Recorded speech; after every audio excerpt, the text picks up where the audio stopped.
Good evening, everyone. Buenas noches. Welcome to On the Frontline, Protect Immigrants and Stop Deportations Now. My name is Greisa Martinez Rosas. I serve as the Executive Director of United We Dream. We are the largest immigrant youth-led network in the country. The Frontline mass calls are a space to hear updates and analysis, to engage in political education, and get involved in meaningful action. So I'm so glad that you're here tonight with us to be able to dig in.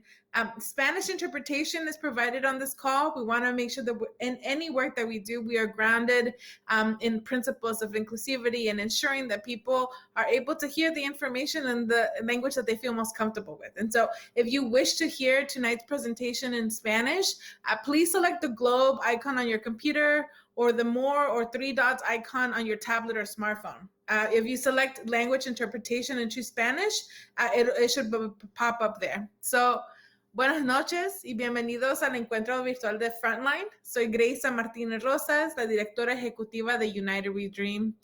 Estos son encuentros virtuales, son unos espacios para escuchar la información y el análisis, para participar en la educación política y claramente tomar acción. Entonces, en ese momento va a haber una interpretación en español. Si desea escuchar la interpretación en español, por favor seleccione el icono del globo en la computadora. También tiene que decir more o los tres puntitos en su tableta o el teléfono inteligente. Y si selecciona interpretación de idiomas o de español, puede escuchar esa presentación en español. So, I'm gonna switch my brain now. It's a different part of my brain that speaks in Spanish, and I am so excited that I'll be able to use both parts of today. Let's get started. So, again, welcome to On the Frontline, Protect Immigrants and Stop Deportations, right here, right now. And if you're watching on Zoom, please use the chat to say hello and tell us where you're joining from. We want to know. And for those of you who have been on Frontline mass calls before, welcome back. I'm so happy that you're here tonight. And if this is the first time that you're joining us, bienvenido. We've been waiting for you. Welcome. The Frontline is a collaboration of the Movement for Black Lives, the Working Families Party, United We Dream, and the Rising Majority. Last spring, we witnessed the largest social movement in history, demanding racial justice. Many of you were there on the streets defending Black lives. Then many of us took action with the Frontline leading up to the greatest election and turnout in the history of our movement. And the Senate runoff in Georgia, where we claimed the victories that Black women and Black organizers laid the seeds for decades. And now we're in a critical first days of the Biden administration. And our work through the Frontline continues to be a catalyst for change. We have won so much by standing together, walking together, chanting together, fighting together. But there's just so much more that our people need and deserve. And we will keep harnessing our collective power, our collective joy, and our demands to demand a bold and progressive agenda from the Biden administration and the Democrats in Congress. So if you're new to the Frontline, please take a moment to text the word Frontline to 30403. Again, Frontline to 30403. You can take your phone out right now. Take a moment and text Frontline to 30403 so we can stay connected. Don't go into your Instagram because we have a good show for you today and a good conversation for us to have. But please make sure you text us. So we'll keep working together towards our freedom dreams, and we'll keep taking care of one another because we are the ones that keep us safe. Now, tonight, I want to acknowledge something that hit very close to home, and that over the last few weeks, what we've watched as working class people throughout the South were left freezing, without power, without food, without water during the latest climate crisis. We saw our people neglected and left behind by the state, while politicians like Ted Cruz decided to fly away to Mexico, to Cancun, and be by the beach. At the same time, there were Black people of color, Latinos currently incarcerated, houseless folks, and refugees surviving in intersecting crises of COVID-19, capitalism, white supremacy, patriarchy, and this man-made climate disaster. Tennessee, Arkansas, Mississippi, Texas. We see you. Folks in Kentucky and West Virginia dealing with floods, we see you. We love you. We know what happens when you put profits before humanity. Black and indigenous people know, people of color know, and poor communities are hit the hardest in times of crisis. And we are our own first responders. We saw organizations like the Movement for Black Lives, People's Advocacy Institute, the Gulf Coast Center of Law and Policy. They work together organizing phone banks to check in on one another, to check in on their folks on the ground and provide support. We saw local organizations like the Southwest Workers Union and Texas act swiftly to ensure that unhoused folks and other vulnerable groups were getting food, water, warm clothes, and blankets throughout so that they can weather the storm, but also clearly demand a just recovery and a just transition. So it's 2021, y'all, and everything is on the line. Our health, our jobs, our immigration status, our lives. All the problems we're facing, from trying to stay in our homes to trying to save the planet, all of them are interconnected. And tonight, we're talking about immigration. We can't really dive into immigrant justice without first acknowledging racial capitalism. And you may ask yourself, just like I did before I learned about it, what's racial capitalism? This is what I've learned. It's white supremacy plus economy. It's an economic exploitation acting together to create and maintain inequality. Racial capitalism shapes immigration laws and decides who can move across borders, who can have papers to work in this country. And racial capitalism also determines who has electricity and who has water and who is able to weather these winter storms in the South. Racial capitalism also determines who has access to healthcare, who gets to have relief, who can be free. So just as the problems are interconnected, sisters and brothers, the solutions are also interconnected. So that is why the Frontline is so important. Here at the Frontline, we believe that the seminal fights of this moment, racial justice, climate justice, immigrant justice, economic justice, must be tackled together. So while the focus of tonight's call is in immigrant justice, we know that the only way, sisters and brothers and siblings, that we know that we can fight all of these issues is as a united front. So we know that a Black-led multiracial movement is key for us to win. We've been showing that. We saw that in November. We saw that in the response to the Southern storm, and we will see that as the victories come. So for us, as undocumented people, and for all of us, that is why we are part of the Frontline and why we believe in a Black-led multiracial movement. That's why the Frontline, together with the Movement for Black Lives, the Rising Majority, United We Dream, and the Working Families Party, are working on a multiple of fronts. We are demanding federal policies that represent the care and the relief our communities need and deserve. So here are a few examples. The Thrive Agenda. You may have heard of that. It's a bold plan to revive our economy while addressing climate change, racial justice, and public health. It is with a proposal to create dignified jobs for millions of unemployed workers and provide real recovery for millions more who remain vulnerable in this moment. The Breathe Act. Oh, it's a visionary bill that divests our taxpayers' dollars from brutal, discriminatory policing and invests in new visions of public safety. A vision that answers the call to defunding the police, the deportation force, and allows all communities to finally be able to breathe free.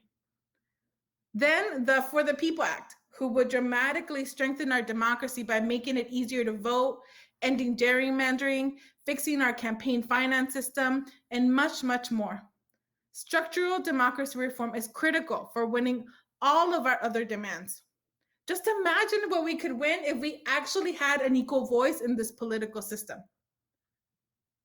So if you want to hear more about this, I know I do. So join the Frontline's mass call on March 17 to learn more about how to get involved and take action together. So again, that's why you should pull out your phone.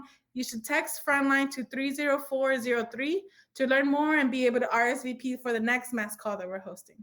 So tonight's call is titled Protect Immigrants and Stop Deportations Now. And because over the last few weeks, we've seen deportations of over 26,000 immigrants, a majority who are Black. We've also seen the reopening of detention centers in Texas and in Florida to detain unaccompanied minors, children. All of this compounded by the COVID-19 crisis and the deliberate exclusion of undocumented immigrants from vital pandemic relief.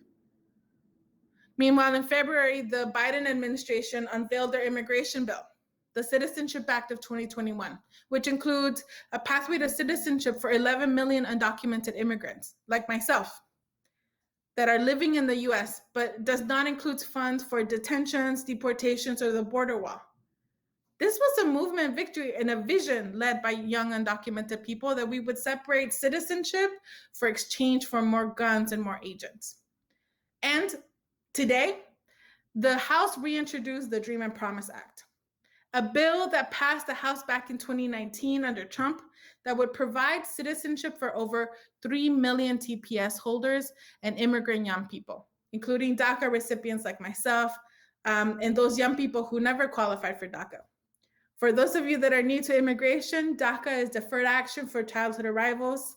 It is a program won by the movement for the movement that ensured that young people like myself are able, that came into the US at a young age, have protection from deportation and the ability to work.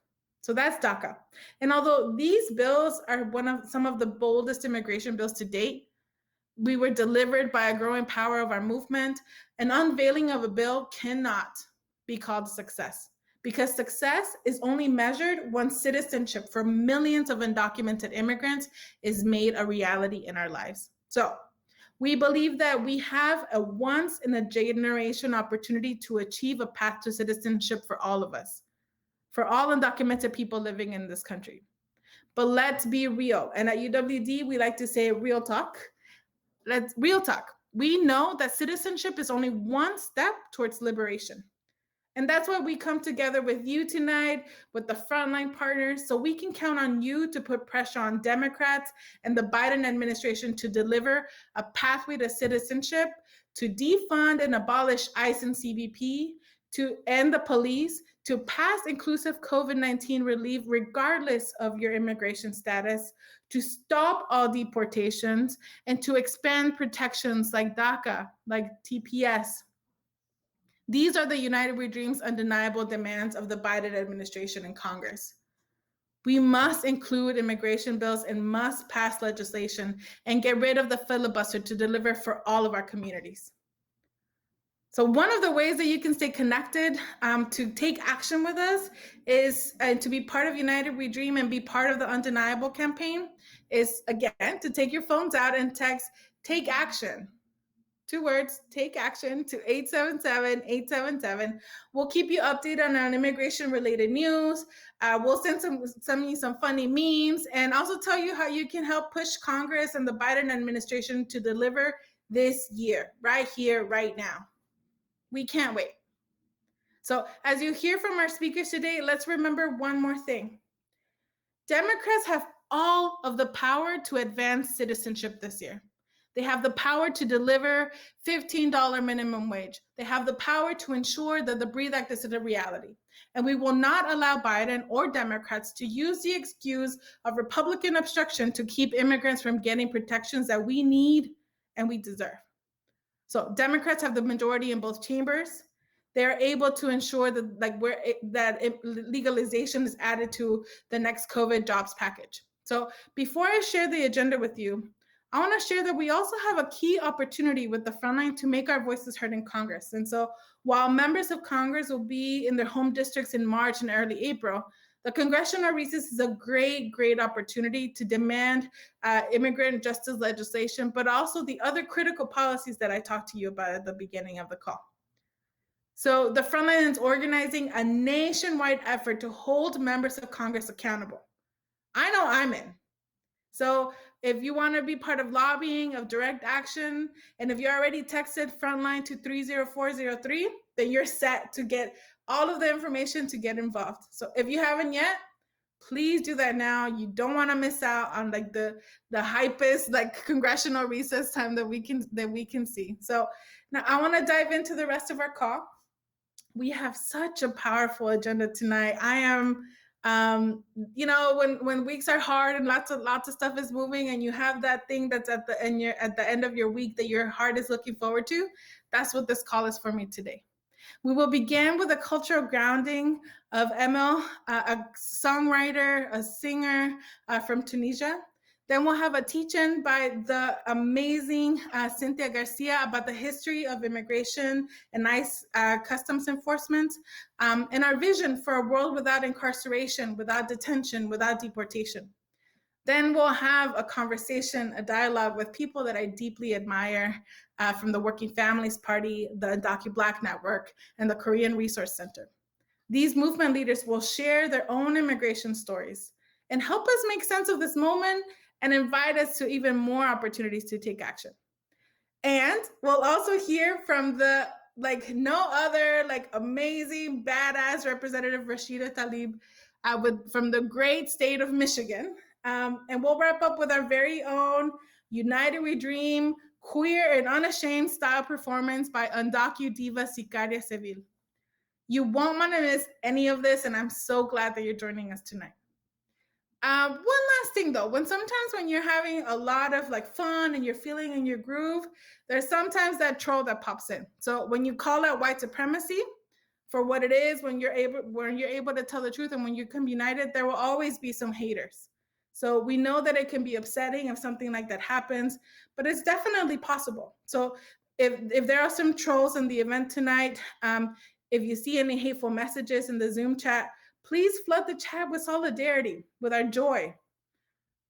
So now that we have a real treat for you, Emel is a Tunisian singer-songwriter who lives in New York and Paris.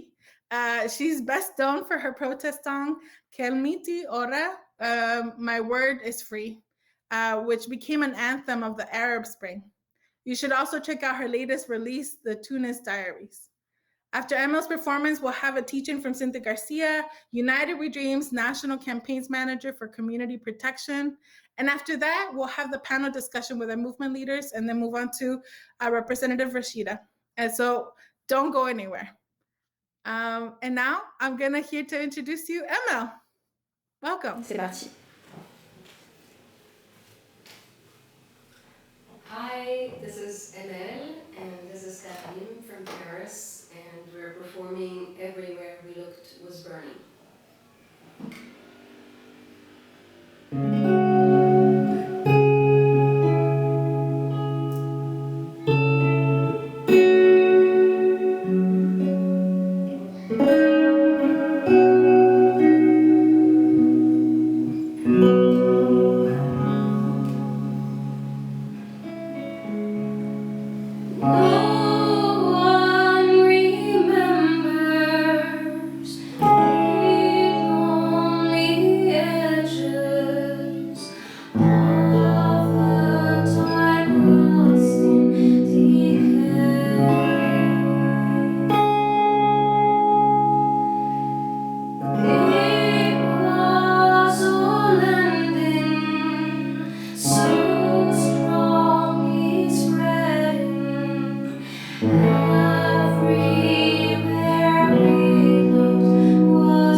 Hi, everyone. My name is Cynthia Garcia. I serve as United We Dream National Campaigns Manager for Community Protection. I'm undocumented, unafraid, queer, and unashamed. And I'll be leading you all through this political education section focused on ICE. This teaching is done through a community lens to truly show you the harm that the deportation machine has caused on Black communities and communities of color. Let's look at the first slide. Last week, White House Press Secretary Jen Psaki described the Biden administration's reopening of immigration detention camps as a facility that will follow specific health and safety protocols and not put children at risk. However, our communities have consistently faced a far harsher reality than what she describes. As someone who was detained when I arrived to the US in 2003, I know exactly what these detention centers look like. Upon arrival, CBP agents spent most of their time separating us, placing us in a hielera, a cold room we shared with about other 40 people. At 15 years old, I didn't arrive alone. However, CBP discretion left me without my mother and my sister. Many of these crises are created by the very policies that they've drafted and the inhumanity of the immigration system. Right now, Democrats are trying to show you that what immigrants experienced over the last 40 years was an anomaly, led only by Trump and his white supremacist allies.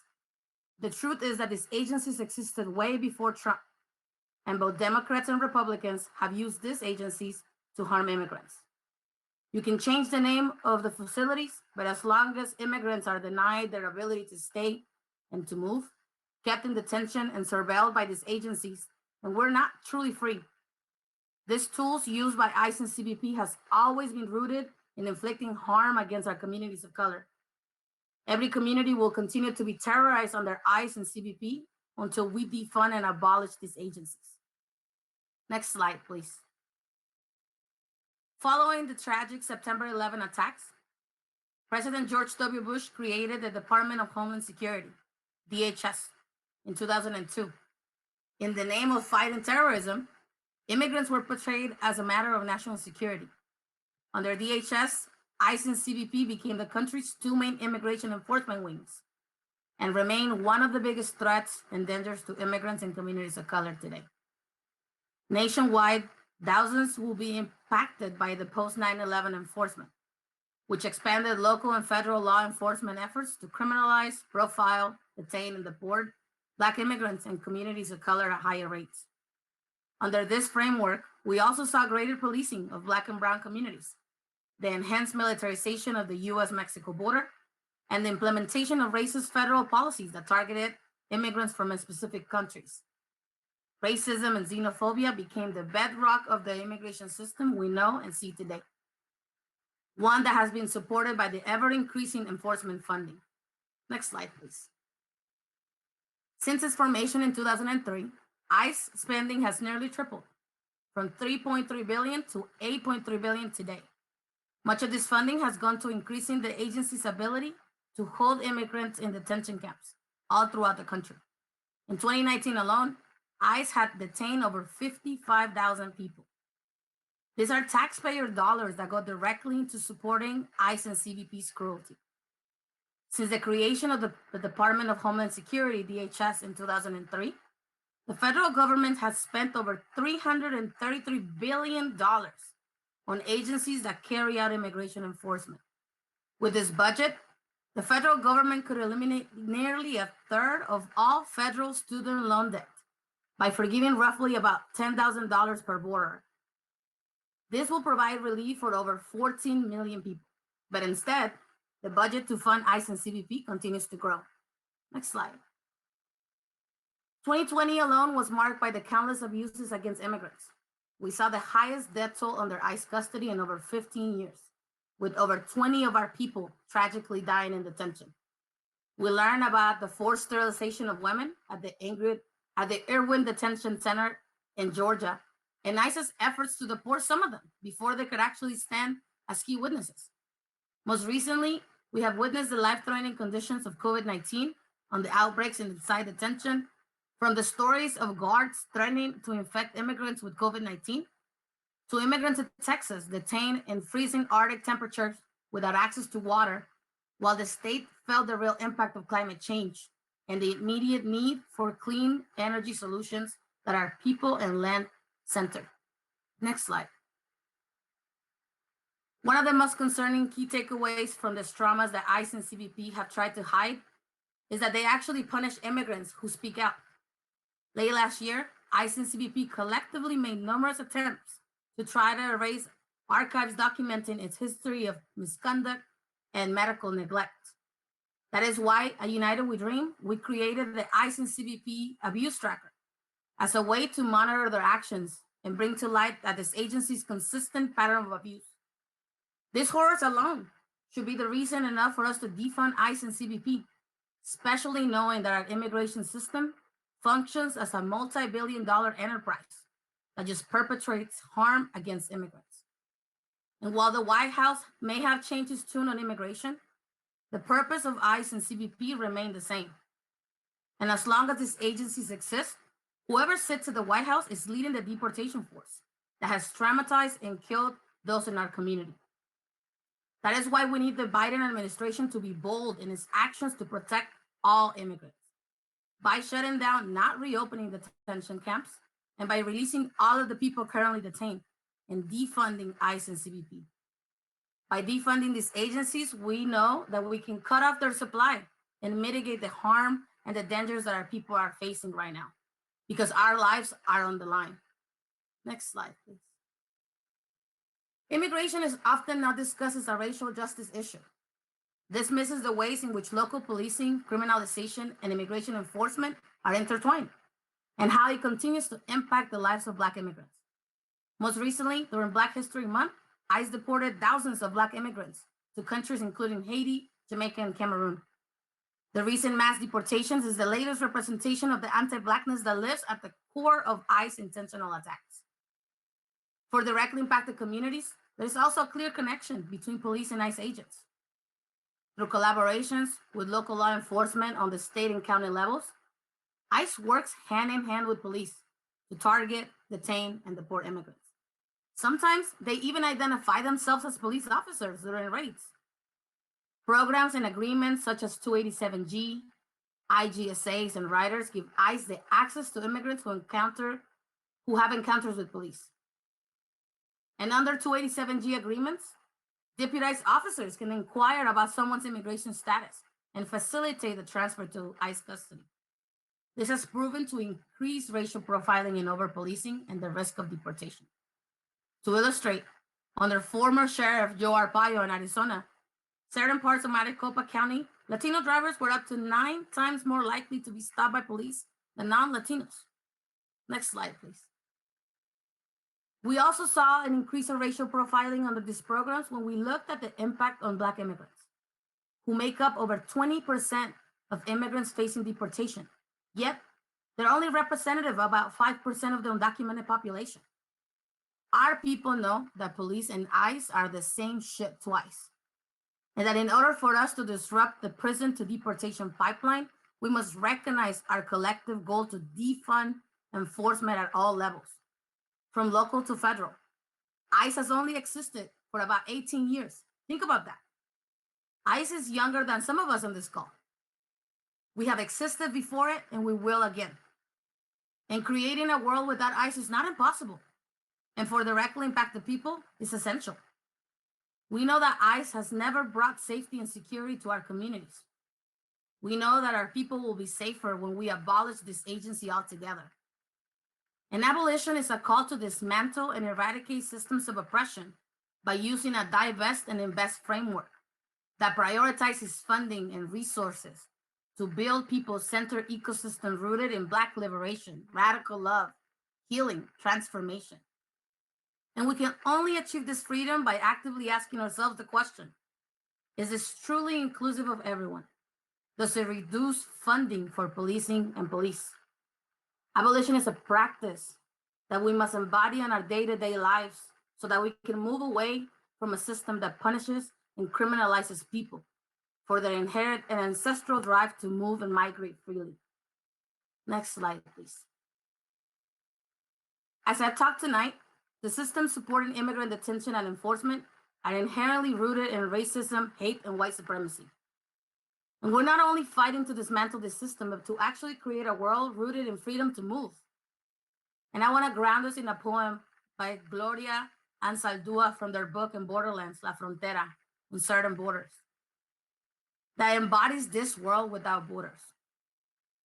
1,950-mile-long open wound, dividing a pueblo, a culture, running down the length of my body, staking fence rods in my flesh, splits me, me raja, me raja.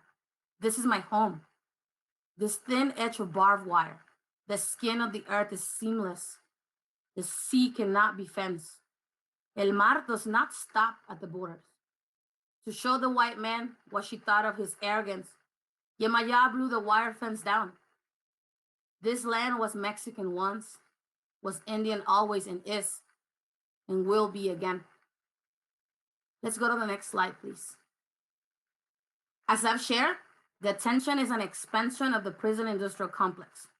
And together, we must move forward to defund ICE, CBP, and the police, to stop all deportations and to pass a pathway to citizenship for the over 11 million people living in the US without any harmful enforcement trade-offs.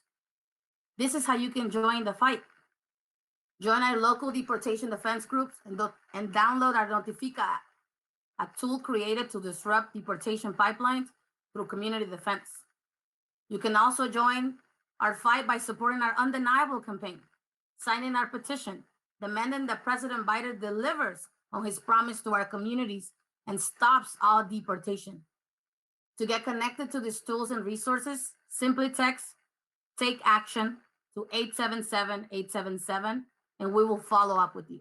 Take Action to 877-877. The Frontline has also put together a series of videos on deportation and eviction defense that are available at the Frontline's YouTube channel. You can watch those videos to learn how to organize to protect yourself from deportations and evictions, what the current executive orders mean, and when it comes to evictions and deportations, and know your rights training. If you want to get involved in deportation and eviction defense in your area, you can join the unemployed workers unions on Slack. They're organizing folks across the country to make sure everyone can stay safe at home. For those of you on Zoom, we'll put the Frontline's YouTube channel and the Unemployed Workers Union Slack on the channel on the Zoom chat. It's been truly an honor to share space with you all and to work together to bring freedom to our people.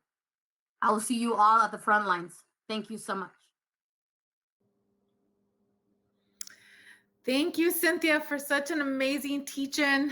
And I would, that I'll follow you anywhere, and it's proud to be undocumented, unafraid, queer, and unashamed alongside you. So after this, I'm just like standing in here in awe of the clarity and also the pain that Cynthia spoke to, and the resilience that I know our people embody. Now, part of the space that we want to create together is to build community, to share stories, and to really think about how things that could be like random policy thoughts or political pieces, that those are things that like are experienced in real bodies and the people around you in our community. So we're grateful to be in conversation tonight with Patrice Lawrence from UndocuBlack Network, Maurice Mitchell from the Working Families Party, and Geurim Christine Park of the Korean Resource Center. So I'm so grateful to be in space with all of you today. To be able to just look at y'all, to be able to be in this space together with people that I stand with every day on the front line. So I'm gonna start with you, Patrice. Why don't you share a bit about yourself, and why do you fight for immigrant justice, and what is the work that UndocuBlack is doing to deliver for Biden to deliver on his promise to stop all deportations? Thanks, Greisa. It's a pleasure to be here tonight. Thank you so much. I say this all the time, and I think it may sound cliche, but I joined this work because it literally saved my life. I have the pleasure of now serving as the co-director of the UndocuBlack Network. I am Jamaican, I'm Caribbean, like many Black undocumented people. I am one of the people from the Black diaspora. My story is not unique. I was a young woman. I fell out of status, and I learned firsthand what that means. That is something that is very racialized. That is something that the consequences can be dire and literally life or death. So I learned about wage theft. I learned about lack of health insurance and not having freedom of movement because that's what I go through every day. I learned about the legacy of 1990s tough on crime approach that Cynthia so brilliantly laid out for us, and what that meant for Black people and for Black immigrants. The fact that we were seen as criminal just because we are Black, and that we continue to be put in double jeopardy, locked up twice for one mistake because we are immigrant, and then subsequently deported. So we built UndocuBlack Network for people like me. I do this work because I find it empowering to lead with other Black undocumented people and to share and to provide opportunity for transformation. When we say immigrant justice is a racial justice issue, we know it in our hearts and we walk it with our walk. And so yeah, right? And so we've had these conversations. And so we see Biden said that he would stop all deportations, using his own words against them. He said and he vowed that he wanted to create racial equity.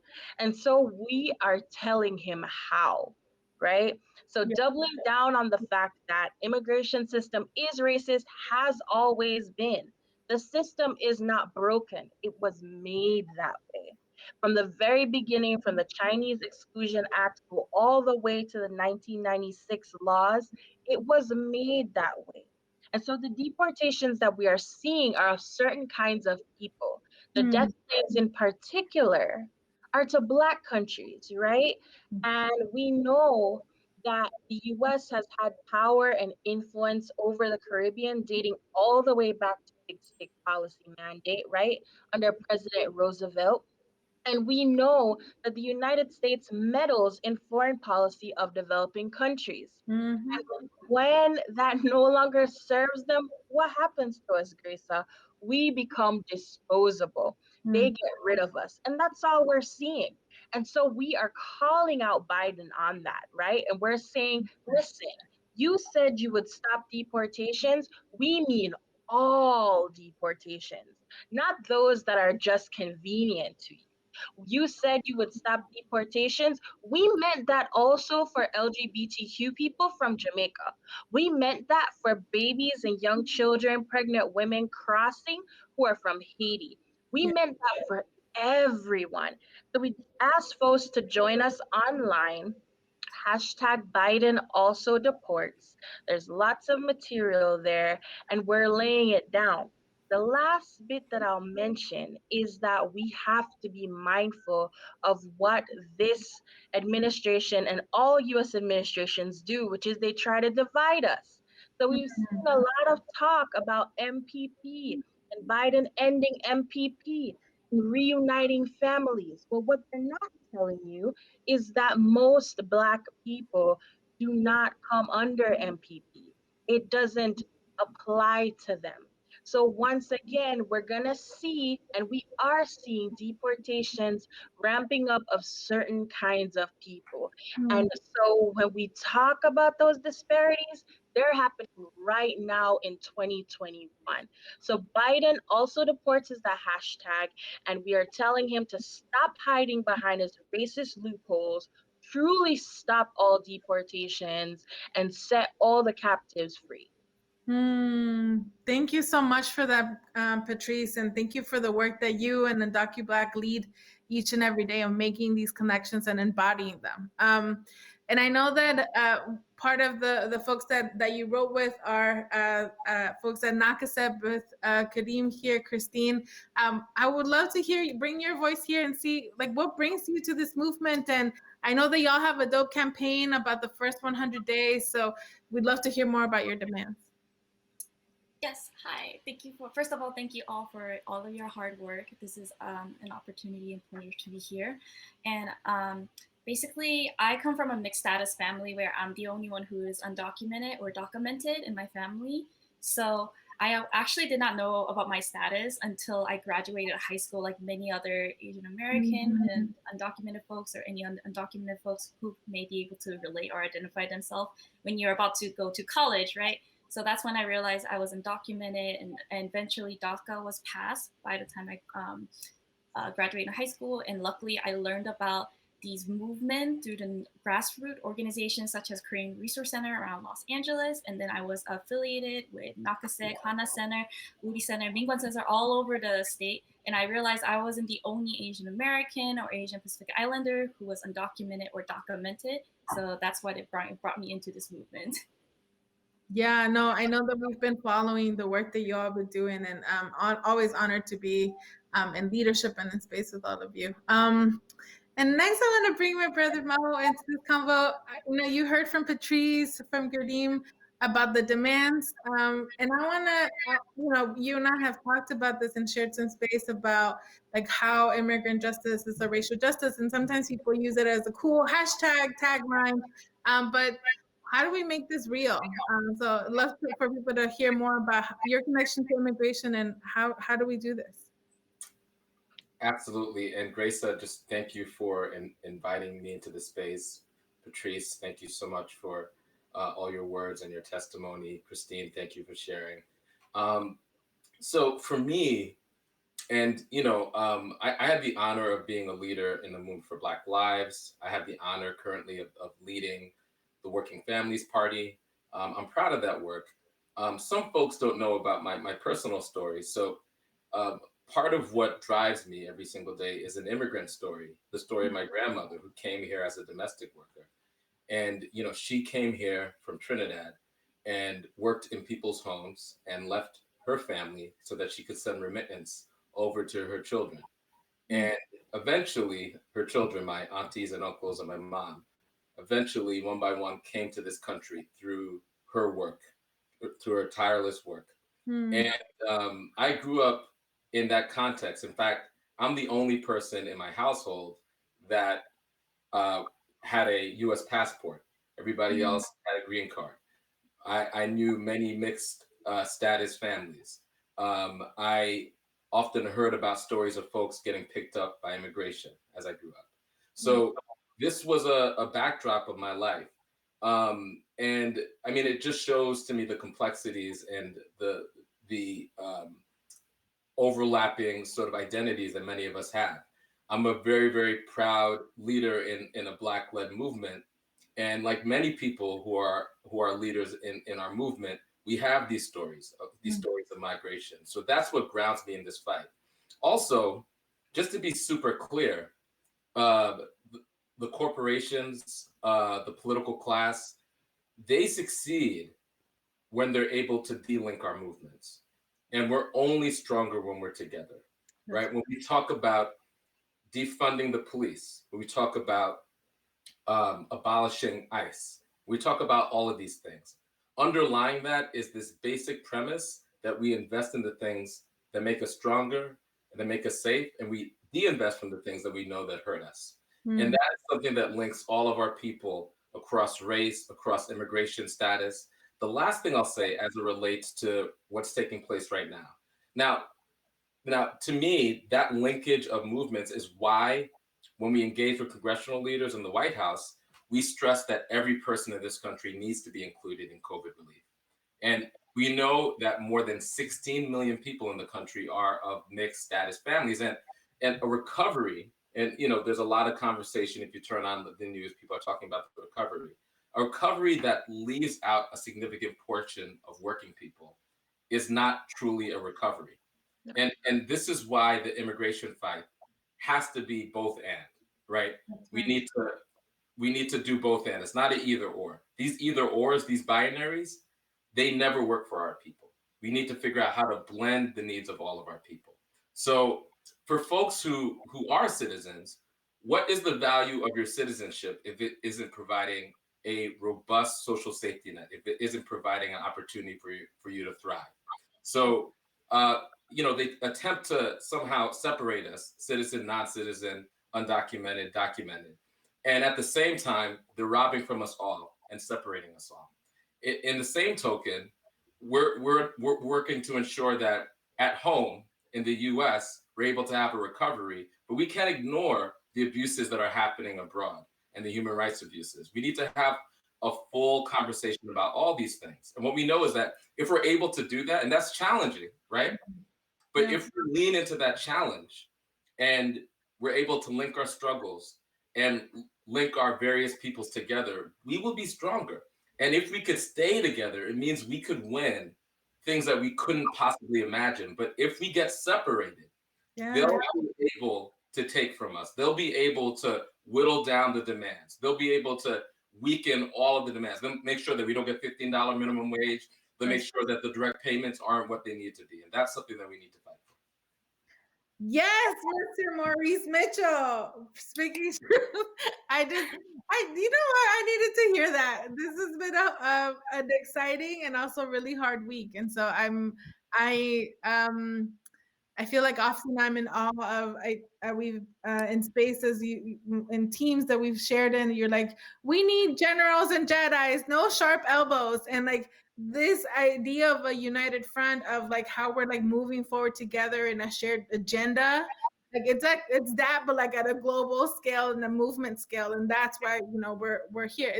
It's important to have specificity. Like as we were saying, it's important to be able to talk about like the different experience that Black immigrants have in this country. The fact that all of this is like really grounded in anti-Blackness, and the reason why we're still in this mess is because, real talk, at some point in the immigrant justice movement, there was a decision that centering this around race, around centering Blackness in the space was not a winning strategy. That's the real talk. And so here we are 30 years later without anything to show for it in terms of citizenship. And we're saying in this moment, no more. Our people can't wait any longer. We know that our movements and our visions and our work is intertwined. And so we're doing that work together. And so I just, I'm happy to be able to be in space and in fight with each of you, Patrice, Christine, Maurice. Muchas gracias. It's an honor to be alongside any of you, all of you. Same. Thank you for having us. Thank you. Thank you. Thanks for joining. So, I want to thank all of you for sharing your stories. I hope that people, this opportunity opens it up for you to be able to dig in deep. That sometimes there are so many. We are all linked to stories of immigration and struggle. And the real question is going to be for us: how do we make sure that we're standing together when the real moments come? And I know that I'm ready to stand shoulder to shoulder with the people that was just on the screen. So when we want to make sure that we mentioned earlier in this call, United We Dream's undeniable campaign is how we can push the Biden administration and Congress to deliver for immigrants in the first 100 days. We're also really proud to co-chair the We Are Home campaign with many amazing movement leaders within the immigrant justice movement. But we know that our work is rooted in the idea, United We Dream's work is rooted in the idea that our existence is undeniable, that our demands are undeniable, that our power is undeniable. So what you'll see here are our 5 demands. We demand that citizenship for all 11 million undocumented immigrants right here, right now. We demand the defunding of ICE, CBP, and the police.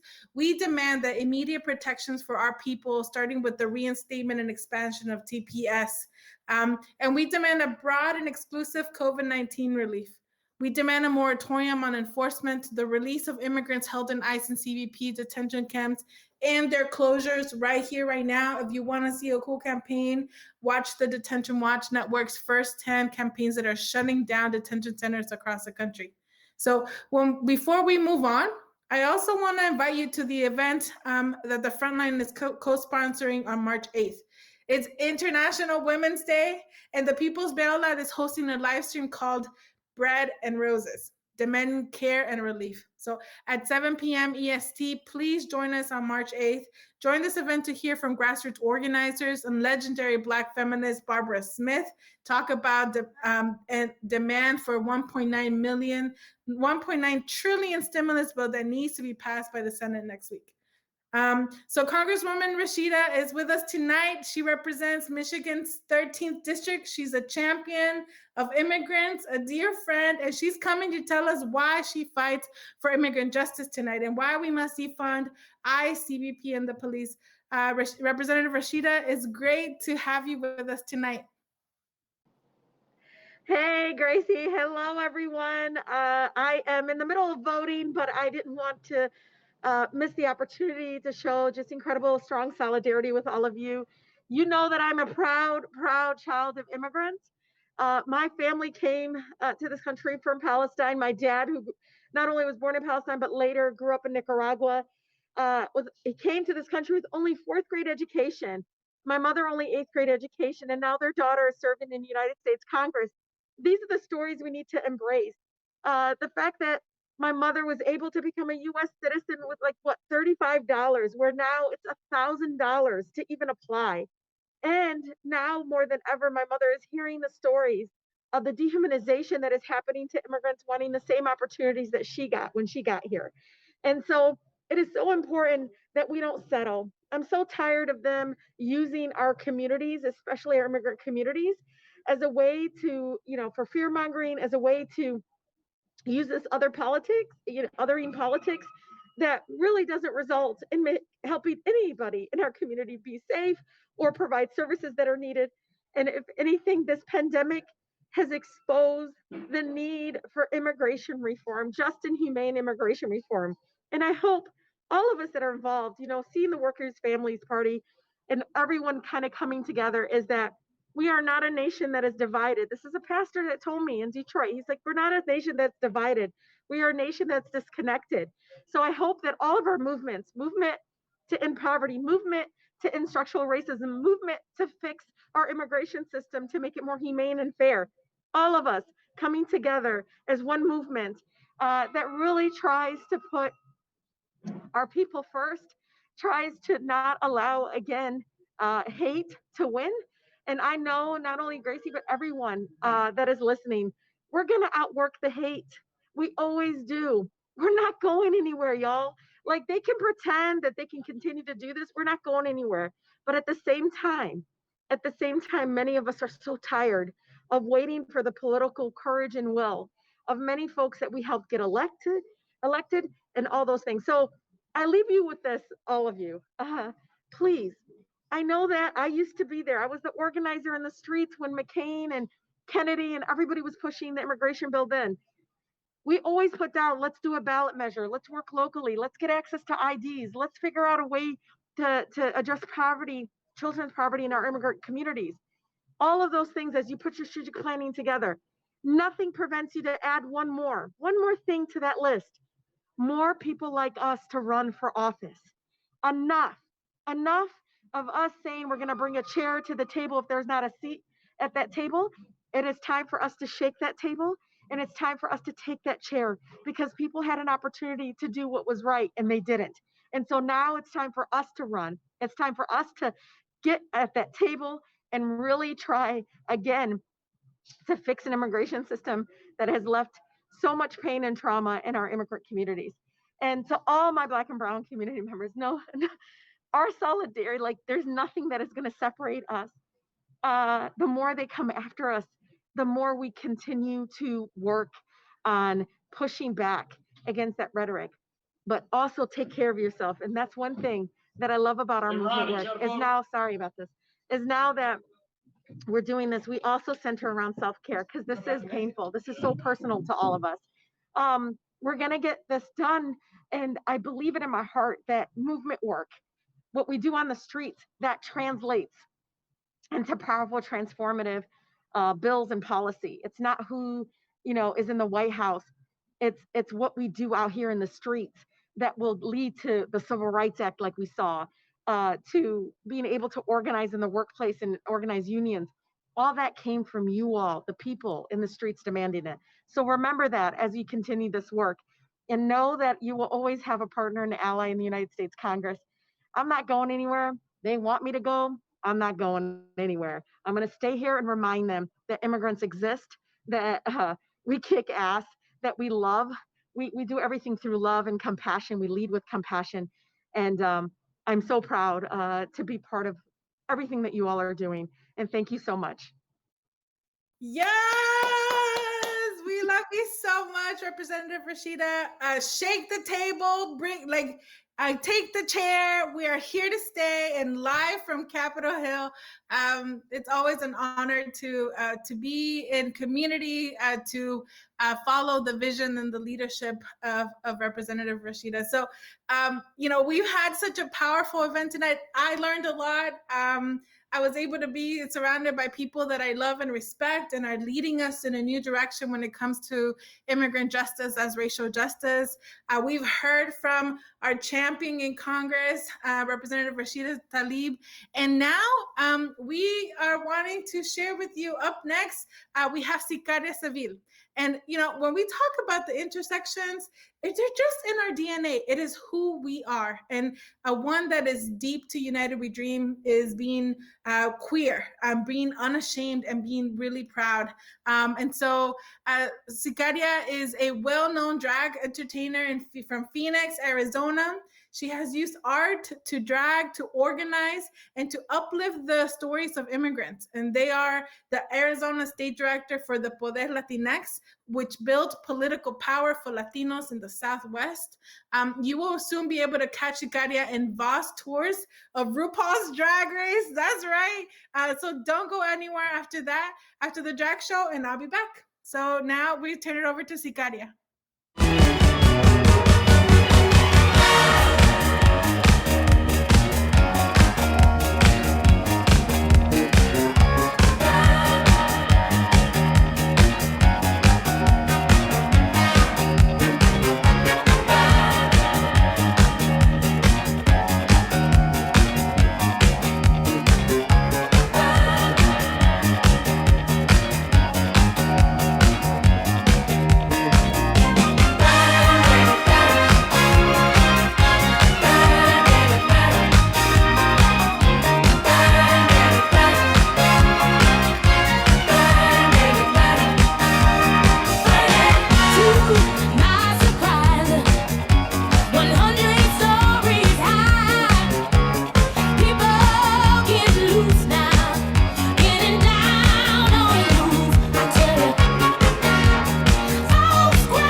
She was serving us tennis.